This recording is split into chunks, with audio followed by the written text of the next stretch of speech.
All right, let's talk about a name that for a lot of us is pure legend, Commodore. I mean, if you were around in the 80s, this was a giant in the computing world. And now, after decades of being basically a ghost, the name is suddenly back and it's making some serious waves. But that begs the big question, right? And it's what we're going to dig into here. Can you actually do that? Can you take a beloved brand from forever ago and bring it back to life in today's world?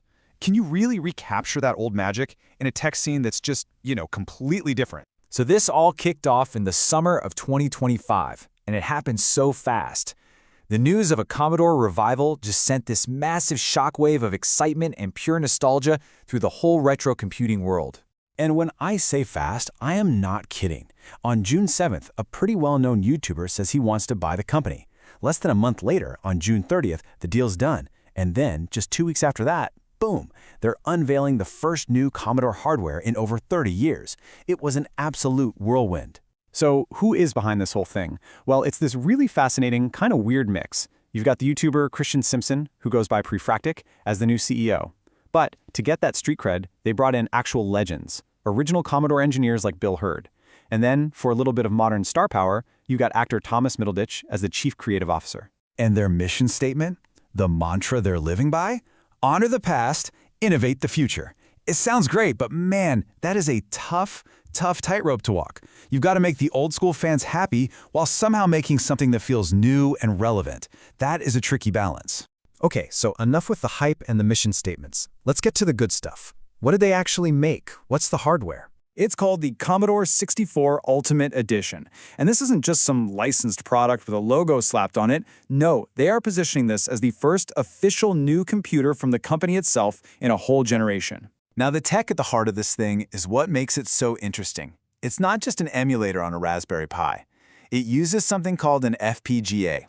The simple way to think about it is that it's a special kind of chip that can be programmed to act exactly like the original Commodore 64 hardware, right down to the circuits. The goal is total authenticity, and they're claiming 99% compatibility with all the old games and gear.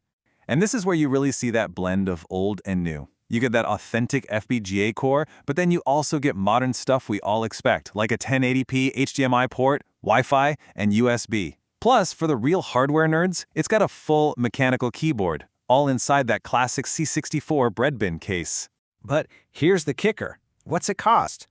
Well, it's not cheap. The basic model, in that iconic beige, starts at $299. A fancy translucent one is $349. And a limited Founders Edition, that'll set you back $499. And this price point, well, this became a huge part of the conversation, and not always in a good way. Yeah, that leads us right into the reality of the situation.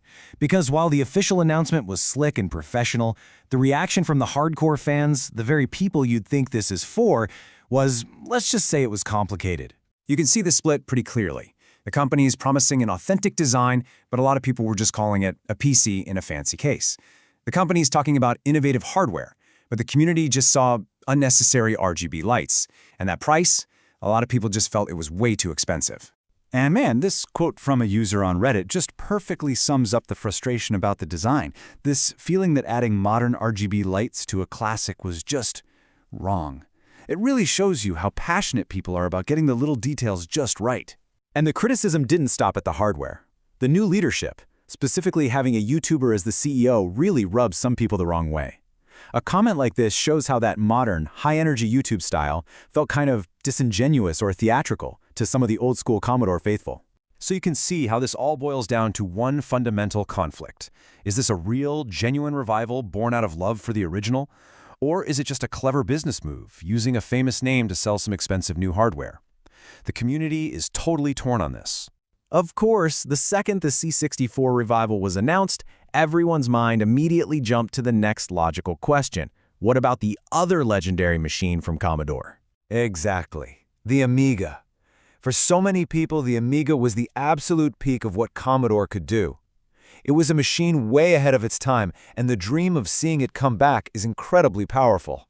Well, the answer to that dream, for now at least, is a hard stop. And it comes down to a simple, brutal legal fact. This new Commodore company does not own the rights to the Amiga. And the reason why is an absolute legal nightmare. Seriously. After the original Commodore went bankrupt, the rights to the Amiga got scattered to the winds. They're split between different companies like Cloanto and Hyperion, who've been fighting in court for years. Bringing the Amiga back isn't a tech problem, it's a legal quagmire that would take some kind of miracle deal to solve. Okay, so let's boil this whole thing down. 3 key things to remember. First, the hype. A legendary brand is back with a very cool modern take on the C64. Second, the reality. The community is super divided, torn between excitement and some serious skepticism about the price, the design choices, and even the new CEO. And third, the future. Don't hold your breath for an Amiga revival, because that whole situation is tangled up in a legal mess. Which really leaves us with this one big final thought to chew on. When we try to bring back these icons, what are we really reviving? Is it even possible to recapture the spirit and the culture that made something special in the first place? Or, at the end of the day, is it just the famous name that lives on?